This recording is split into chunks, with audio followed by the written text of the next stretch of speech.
Ainda há lugares aqui do lado, vocês são muito bem-vindos, ou na galeria também, para ficar aqui bem à vontade, para juntos ouvirmos a palavra do Senhor.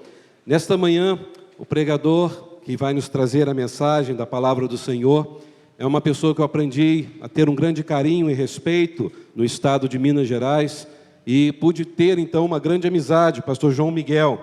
O pastor João Miguel, ele era pastor interino na primeira igreja batista em Ouro Branco, quando eu, assim, assumi aquela igreja, e ele que pôde fazer todo aquele processo de transição. E na minha saída também, né, ele esteve ali dando apoio, orando por mim, né, e também falando lá com a igreja. E eu tive esse privilégio, nesses quase 4 anos no estado de Minas, poder ter tido amizade com você e dizer o quanto você é importante na minha vida. Foi quando eu quero ser igual ele, irmão Otto. Cadê o irmão Otto? Fica em pé, irmão Otto. Vocês estão vendo esse irmão? Vocês acham quantos anos ele tem? 12 anos, né? 92 anos. Nós caminhamos ontem, a manhã inteira. Fizemos um tour nessa cidade. Eu acho que foi o único que ficou de pé, feliz da vida, foi ele. Parabéns, uma salva de palmas, irmão Otto, né? Parabéns. Que bênção, né? Deus abençoe, querido, em nome de Jesus. Que Deus abençoe sua vida. Muito obrigado por estar aqui conosco. Deus abençoe o seu falar e o nosso ouvir. Vamos orar nesse momento? Obrigado, Jesus, porque aqui nós estamos nesta manhã somente pela graça do Senhor. Te louvamos, Senhor, pelo privilégio que temos como igrejas batistas brasileiras, em poder nos unir e ter esses momentos de intercâmbio, momento de comunhão. Agora, Senhor, em especial, vem colocar a vida do teu servo, ó Deus, meu amigo, pastor João Miguel, que o Senhor o use, ó Deus, como tem usado nesses anos, assim como o Senhor continuará usando o teu filho até a volta de Cristo, até aquele dia que estaremos contigo também nos céus. Peço, ó Deus, a tua direção, do teu Espírito Santo, e que ele fale, ó Deus, aquilo que vem do Senhor, e que possamos estar atentos, ó Pai, à tua voz, em nome de Jesus Cristo, a razão da nossa vida. Amém.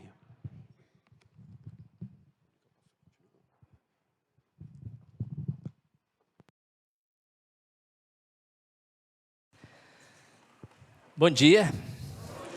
Que a graça maravilhosa do nosso Senhor Jesus Cristo esteja com todos os irmãos, hoje e sempre.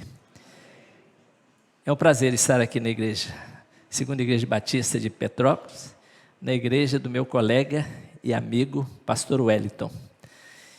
Ele ficou apenas 4 anos no campo, mas desde o momento em que chegou, e até que Deus nos chame, se tornou de fato um grande amigo. Não só colega, mas de fato um grande amigo. A amizade nossa, não sei explicar como é que ela cresceu tanto e é tão forte, né? E é um prazer estar aqui nesta manhã, na igreja onde Deus o colocou para este tempo. Eu estava olhando a galeria de fotos dos ex-pastores e bati o olho num pastor que talvez tenha sido o ministério mais curto aqui, talvez interino, pastor Daniel Cândido. Talvez os mais novos nem conheceram, mas ele passou por Belo Horizonte e fui colega dele no Colégio Batista, quando ele veio do interior para estudar, para fazer admissão ao ginásio. Lembro disso, os mais antigos? Então fui colega dele na admissão e depois no primeiro ano, a primeira série, né? Naquele tempo, hoje é sexta, mas primeira série. E o Daniel era um moço que veio do interior, parecia de fato uma pessoa que não tinha nenhuma cultura, como de fato não tinha, mas de uma inteligência acima da média. Foi um excelente aluno no Colégio Batista, depois no curso clássico fora da escola também. E no Seminário Batista do Sul do Brasil, onde estudou, ele foi escolhido como orador da turma. Tal a inteligência, a capacidade e a maneira tão fácil que tinha de falar a igrejas ou mesmo a convenção. E foi, sim, secretário executivo no Campo Fluminense também durante algum tempo. De modo que é uma alegria estar aqui com os irmãos nesta manhã. Quero dizer-los que eu também sou corista, viu? É que eu fiquei assim meio tenso e preocupado ali na hora que estava passando o ensaio. Falei assim, gente, eu acho que é melhor me concentrar na mensagem desta desta manhã. Mas depois tem 2, aí é mais fácil. Agora, quer dizer que eu sou um admirador e um fã do conjunto masculino. E acho que às vezes é melhor estar sentado, viu, Éder, ouvindo, porque eu admiro, eu gosto, né? E tive um tempo, agora uns 3 meses aí, me afastado por completo, mas sempre ouvindo. E quando tem a oportunidade de ouvir, não estando cantando, não sabe o bem que faz as músicas que o coro masculino canta, faz ao nosso coração. E com certeza fez ao coração dos irmãos e desta igreja nesta manhã. Portanto, que Deus continue abençoando os irmãos, a igreja aqui, até que Ele venha arrebatá-la, né? Por favor, abra sua Bíblia em João capítulo 4. Evangelho de João capítulo 4.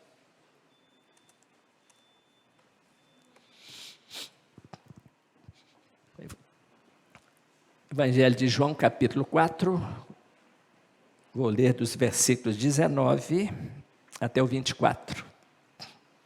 Mesmo assentados? João 4, 19 a 24. Diz assim a palavra de Deus. Disse a mulher samaritana a Jesus: Senhor, vejo que é profeta. Nossos antepassados, nossos pais adoraram neste monte, mas vocês, judeus, dizem que Jerusalém é o lugar onde se deve adorar. Jesus declarou: creia em mim, mulher, está próxima a hora em que vocês não adorarão o Pai, nem neste monte, nem em Jerusalém. Vocês, samaritanos, adoram o que não conhecem. Nós adoramos o que conhecemos, pois a salvação vem dos judeus. No entanto, está chegando a hora, e de fato já chegou, em que os verdadeiros adoradores adorarão o Pai em espírito e em verdade. São estes os adoradores que o Pai procura.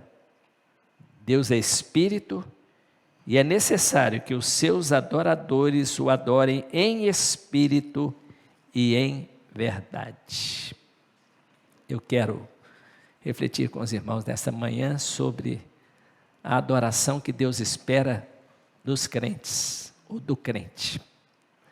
Pai amado, abençoa a Tua palavra lida nesta manhã e usa-nos apenas como instrumento na transmissão do Teu recado. Que a Tua palavra tenha livre acesso em nossos corações, como nos corações daqueles que adentraram este templo nesta manhã e daqueles que estão ligados na internet participando também deste momento de culto. Nós oramos agradecidos em nome de Jesus. Amém.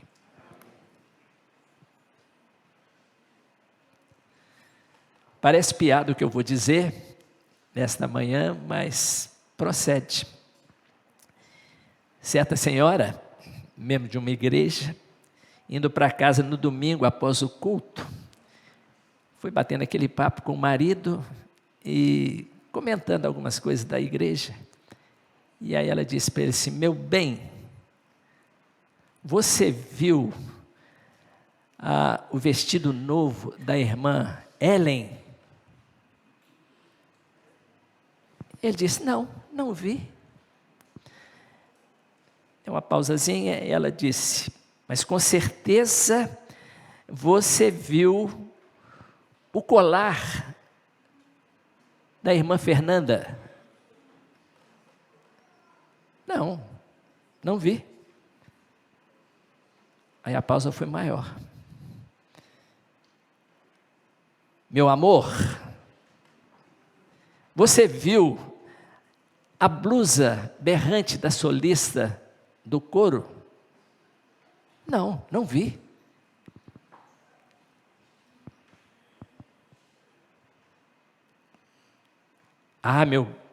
Meu querido, mas com certeza você viu o sapato alto da irmã Valquíria, a altura do salto, é salto mesmo que fala, né?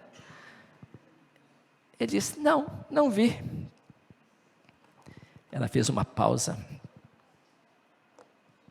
irritada, exclamou, meu amor, eu não acredito no que você está dizendo. Eu não acredito no que eu estou ouvindo. Não é possível. Você não viu nada.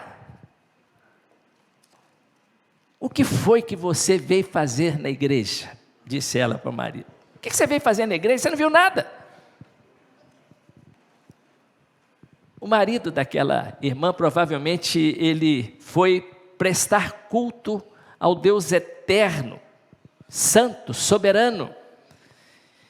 Ele foi até aquele espaço de culto para se alimentar espiritualmente da palavra de Deus. Ele foi para adorar o Deus santo, santo, santo e poderoso. Mas a mulher dele foi para ver outras mulheres. Foi como quem vai a um clube, a um teatro, a um espetáculo. Não foi para adorar e render glórias ao Deus eterno. Queridos, muitas igrejas evangélicas nos dias de hoje atravessam uma crise aguda e profunda de adoração.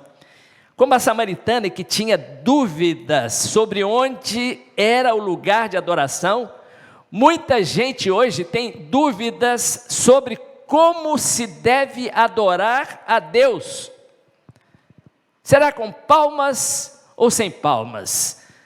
Em pé ou assentados? Com as mãos estendidas ou ajoelhados? Jesus responde: os verdadeiros adoradores adorarão o Pai em espírito e em verdade, porque o Pai procura a tais que assim o adorem, porque Deus é espírito, e é necessário que os que o adoram, adorem em espírito e em verdade. Pois bem, como poderíamos descrever a adoração que Deus espera do crente? A adoração que Deus espera do crente é aquela que é dirigida somente a Ele, conforme se vê no diálogo que o Senhor Jesus Cristo travou com a mulher samaritana. Mas quem eram os samaritanos? Eu diria que o registro do nascimento desse povo está em 2 Reis 17, 24, que você vai ler depois, para não perder aqui a sequência da nossa palavra. 2 Reis 17, 24. Na verdade, os samaritanos originaram-se de uma mistura de raças, uma teia de etnias. Eram politeístas, dirigiam a sua adoração a vários deuses. Eles conheciam o Deus verdadeiro, o Deus que os judeus cultuavam, mas eles cultuavam outros deuses. E lá no verso, então, de número 20, a mulher, então, se volta para Jesus e diz para ele: nossos pais adoraram neste monte. Ela usou um verbo transitivo que pede um objeto, mas ela não especificou o objeto. Adorar? Mas o quê? A questão não é adorar, mas a quem adorar. Serve qualquer culto. Então, diríamos que o macumbeiro está certo, já que ele adora espíritos, não é adorar qualquer Deus, né? Está certo que ele adora qualquer espírito. O católico pode continuar, por exemplo, com todo respeito a eles, os ídolos? É claro que não. Quando Jesus foi tentado, e ali a gente tem um ensino maravilhoso, né? Aí isso aconteceu exatamente para ensino nosso, travou uma luta com o diabo durante 40 dias e 40 noites, e já no final daqueles dias, dos 40 dias, aí o diabo foi de maneira mais intensa contra Jesus, e aí jogou todas as fichas, tudo que podia, para tentar derrotá-lo. E num dos pontos diálogo que ele travou com Jesus, ele diz assim para Jesus, ousado que era, atrevido, né? Leva Jesus ao alto monte e diz: está vendo tudo isso? Todos os reinos do mundo, tudo isso te darei se prostrado me adorares. Atrevido, né? Não tem nada é dele. O salmista diz: do Senhor é a terra, a sua plenitude, o mundo e aqueles que nele habitam. Mas ele diz: tudo te darei se prostrado me adorares. E Jesus diz o que para ele? Vai-te, Satanás, porque escrito está: ao Senhor teu Deus adorarás e só a Ele servirás. Respondeu Jesus. Está lá em Mateus capítulo 4. Pergunto: sua adoração é dirigida só ao Senhor? Só ao Senhor ou a mais alguém? Então a adoração que Deus espera do crente não depende do lugar. Não depende do lugar. A samaritana tem uma dúvida cruel. É neste monte que se deve adorar? Diz ela, no monte em que nossos pais adoraram. E é interessante porque no instante em que fala, a mulher deve ter apontado para o Monte Gerizim, que estava ali bem perto, considerado sagrado pelos samaritanos. E é interessante porque quando os judeus regressaram do exílio, os samaritanos construíram ali um templo. E segundo o historiador Flávio Joséfo, esse templo foi construído no tempo de Alexandre o Grande, erigido por Sambalate para o seu genro Manassés, que for expulso do sacerdócio pelo seu irmão Jaduá, sumo sacerdote em Jerusalém. Possivelmente, a afirmação de Joséfo pode estar equivocada em relação ao templo, dizendo que Sambalate e Manassés viveram nos dias de Neemias, foram contemporâneos de Alexandre o Grande, sendo que Alexandre viveu 100 anos depois, ou se presume que exista uma coincidência de nomes e ocupações. Simeão, o justo, como é chamado no Talmud, destruiu este templo no ano 128 a.C., mas os samaritanos continuaram a utilizar esse monte como seu lugar de sacrifício e adoração, e dizem que usa ainda hoje. Mas muitos perguntam hoje, né? Muitos perguntam hoje: é só no templo então que se deve adorar? Ou seja, é só nesse espaço de culto onde se reúne como igreja, ou onde a gente chama de igreja, né? Não falando assim, vamos à igreja comigo, onde é a igreja? Tal lugar assim. Há muitos que acham que é só na igreja que se deve adorar, ou no santuário. Então não haverá adoração no céu. Se for só nesses lugares, não há adoração no céu. Porque o João, escritor de Apocalipse, lá no capítulo 21, 22, diz assim: no céu não vi santuário. No céu não vi santuário, porque o seu santuário é o Senhor Deus Todo-Poderoso e o Cordeiro. Explicou, né? E pregando no Areópago, o apóstolo Paulo então diz que Deus, sendo Senhor do céu e da terra, não habita em templos feitos por mãos humanas. Está lá em Atos capítulo 17, verso 24. Ou seja, ele não habita exclusivamente em santuários. Por isso Jesus esclareceu a mulher: os verdadeiros adoradores adorarão o Pai em espírito e em verdade, porque o Pai procura tais que assim o adorem. João capítulo 4, 23. E no Novo Testamento, o próprio crente, aí que é interessante, no Novo Testamento, o próprio crente se torna o santuário que abriga a presença de Deus, conforme o apóstolo Paulo escreveu na sua carta em 1 Coríntios, capítulo 3, 16. Somos templos do Espírito Santo, ele diz lá. Resumindo, então eu diria: adorarei a Deus no templo, mas também adorarei a Deus em qualquer outro lugar. No monte, ou no vale, não é verdade? Numa nave espacial, num transatlântico, dentro de um ônibus, de um metrô, de um carro, certo? De um avião, numa choupana. Na verdade, não haverá lugar neste mundo onde não se possa adorar ao Senhor. O crente tanto pode adorar a Deus no estábulo, ou numa basílica, ou no avião, ou no submarino, em qualquer lugar. Por isso, a terceira coisa é que a adoração que Deus espera do crente, ela tem um preço. Ela custa algo. Certa vez Davi queria oferecer um sacrifício, né, ao Senhor, um sacrifício num terreno que pertencia a um homem que se chamava Araúna, um jebuseu. E quando Araúna soube da intenção do rei, né, desse desejo que estava no coração de Davi, ele então fez uma proposta a Davi, dizendo: olha, as minhas terras, a minha fazenda, né, tudo que eu tenho aqui está ao seu dispor, use-o conforme desejares. E Davi, porém, rejeita, né, essa proposta como um princípio de vida válido para hoje.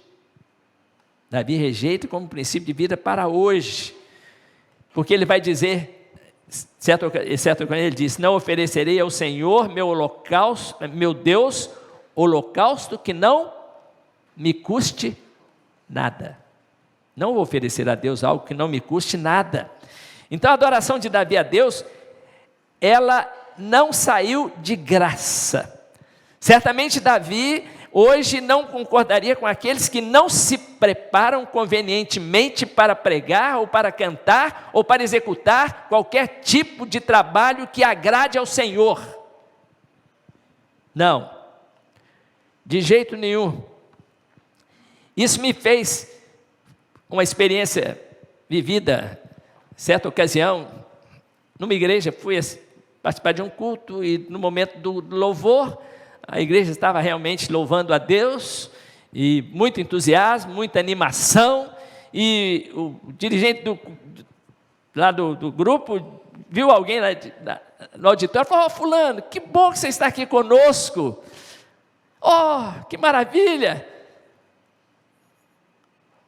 aqui, faz favor, dá uma chegadinha aqui, vem aqui na frente, cante para a gente, você tem uma voz boa, eu sei que você canta e canta bem, eu já vi e tal, faz favor, chega aqui. Ficou assim: não, por favor, venha.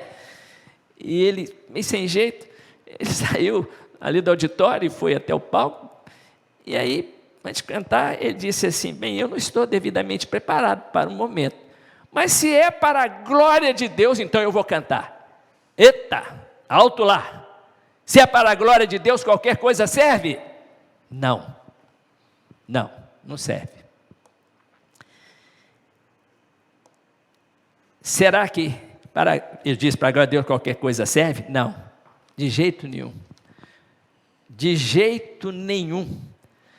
Os magos tiveram que fazer uma viagem internacional para acharem o Salvador. E quando o acharam, o adoraram. E essa adoração lhes custou muito caro. Então não se entende, queridos, porque hoje algumas pessoas não oferecem, eu não entendo porque que algumas pessoas não oferecem o melhor a Deus, dão-lhe apenas sobras do tempo, migalhas de culto, resto do seu dinheiro, cacos de vida.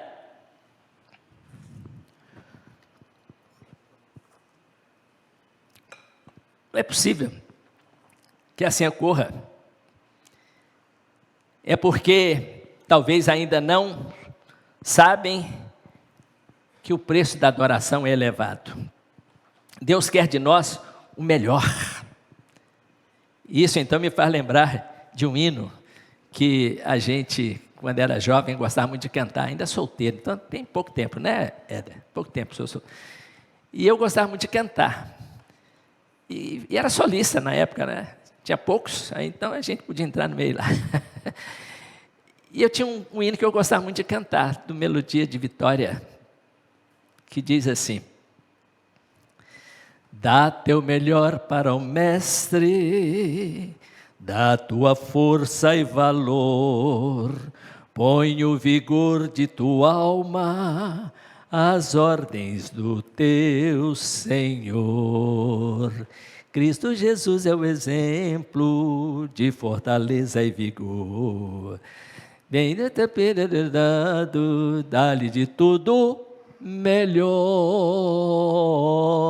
dá teu melhor para o mestre. Bom, o resto irmãos conhecem. Dá teu melhor para o mestre, né? E a gente às vezes não dá. E uma quarta coisa é que a adoração que Deus espera de nós, antes de tudo, do crente, antes de tudo ela deve ser genuína, real, verdadeira, sincera. Porque se havia uma coisa que Jesus não tolerava dos líderes religiosos do seu tempo, era a aparência de compaixão, de piedade, especialmente dos fariseus. Tanta hipocrisia que mereceu de Jesus censuras duras. E está lá em Mateus capítulo 23, um capítulo dedicado exclusivamente ao combate à falsa religião deles. E já no livro do profeta Isaías, Deus rejeita o formalismo frio dos israelitas, e soa como um desabafo as palavras do Senhor, registradas ali naquele livro, que diz assim: de que me serve a mim a multidão de vossos sacrifícios, diz o Senhor, estou farto dos holocaustos de carneiro, da gordura de animais cevados, Isaías capítulo 1, verso 11, mas nos 13 e 14 ele vai dizer mais alguma coisa, ele diz assim: o incenso é para mim abominação, não posso suportar a iniquidade e o ajuntamento solene, as vossas luas novas e as vossas festas a minha alma aborrece, já me são pesadas, estou cansada de sofrer. Jesus disse à mulher samaritana que a adoração deve ser a Deus, em qualquer lugar onde o homem se encontre, mas com uma condição: que seja em espírito e em verdade. A adoração que Deus espera deve proceder do íntimo da alma, do profundo do coração. Só Deus pode dizer se a nossa adoração é sincera, se ela é real, se ela é verdadeira, porque Ele conhece o íntimo dos nossos corações, do coração de cada pessoa. Por isso que certa vez Ele repreendeu os escribas e os doutores da lei lá, quando Ele vai dizer, as pessoas reunidas, Ele vai dizer: há muitos aqui me honram com o lábio, mas o coração está longe de mim. Queridos, as falsificações não iludem a Deus. O seu raio-x, lá no seu raio-x celestial, ninguém escapa. Podemos enganar os homens com a nossa capa de piedade, mas Deus não cai nessa. Deus não cai nessa. Aliás, Ele procura tais que assim o adorem. Portanto, amados, há uma carência de adoradores verdadeiros no mundo de hoje. Sim, há uma carência, porque por serem poucos, o Pai os procura, e eles são peça rara. Peça rara. Será você um deles? Espero que sim. Espero que sim. E em último lugar, último motivo, a adoração que Deus espera do crente altera a sua vida. A adoração que Deus espera de nós altera a nossa vida, o nosso comportamento, a nossa maneira de ser, de encarar, de ver. Porque depois de adorar a Deus, ninguém volta para casa do mesmo jeito. Seja o lugar que for, né? Depois de adorar, ninguém volta para casa do mesmo jeito. Por exemplo, depois que os magos adoraram o menino Jesus, Jesus, né, que nasceu lá, eles regressaram à sua terra. A Bíblia diz o quê? Quando eles regressaram por outro caminho. Regressaram por outro caminho, está lá em Mateus 2,12. A mulher samaritana, ela se esqueceu do calor do meio-dia, largou ali no poço o seu cântaro cheio de água e foi correndo à cidade falar de Jesus ao seu povo. Está lá no capítulo 4, 28. Adoração que não faz o adorador melhor, não pode ser adoração. É show, é teatro, é espetáculo, menos adoração. Por isso é preciso, repito, cuidado em quem vai participar, às vezes, de um momento como esse, precioso, profundo, maravilhoso, com o nosso Deus. Lembre-se de que o culto não é um programa de auditório. E eu concluo a reflexão dessa manhã contando uma historiazinha, eu gosto muito, muito interessante, mas é uma fábula, viu, gente? Contar uma historiazinha, mas ela é uma fábula. Em certa fazenda apareceu um cachorrinho que começou a andar lá pelos pastos ali daquela fazenda e, ao passar pelo cavalo, ele resolveu bater um papinho, né, com o cavalo, e o cavalo se gaba para o cachorrinho, né, se gaba para o cachorrinho dos muitos serviços que ele presta ao fazendeiro. O cachorrinho então sai dali, caminha mais um pouquinho e encontra uma vaca. A vaca se vangloria do leite que ela produzia ali naquela fazenda e que fazia muito bem aqueles que ali habitavam, né? E aí o cachorrinho saiu e encontra uma ovelha. E aí a ovelha se autoelogia pela lã que ela fornecia ao fazendeiro. Minha lã fornece isso, aquilo, tal, da importância do trabalho dela. E o cachorrinho vai andando mais um pouquinho e aí encontra um terreiro com galinhas, né? E então ele resolve começar com uma delas, daquelas galinhas lá. E a galinha então se empina para dizer que ela põe ovos diariamente. Olha aqui, o ovo diariamente eu coloco um ovo ali para ajudar aqui na despesa, vamos dizer, da fazenda.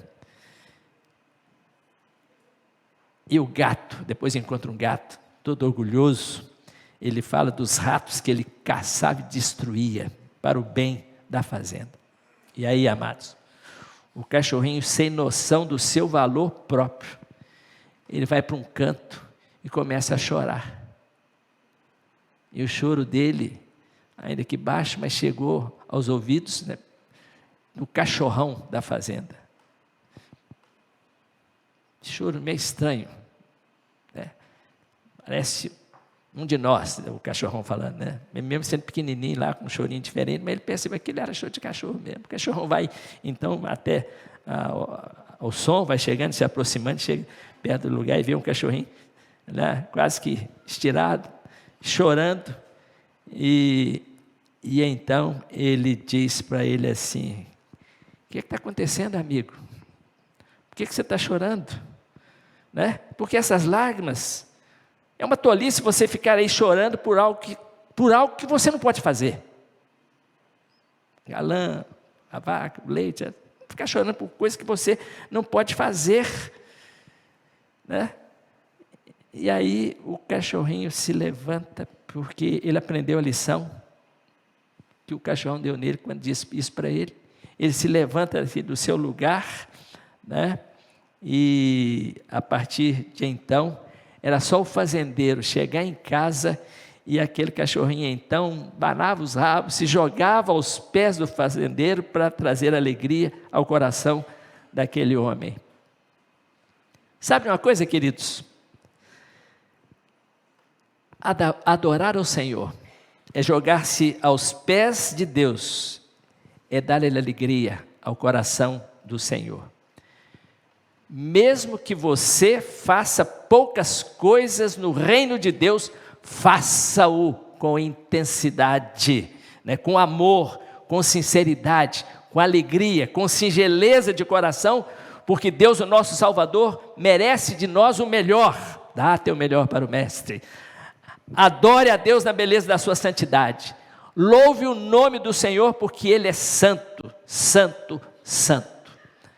Adore ao Senhor em espírito e em verdade, sem hipocrisia. Peça a Deus que cada experiência de adoração, sua experiência de adoração, mude a sua vida para melhor, porque é isso que Deus espera do crente, que a nossa adoração seja dirigida somente a Ele, porque ela não depende do lugar, mas que ela custa alguma coisa, que ela deve ser genuína, e acima de tudo temos que ter a consciência plena de que a adoração muda a nossa vida. Quando nós adoramos ao Senhor, ela tem que mudar a nossa vida, porque senão não é adoração. Que Deus nos abençoe. Amém?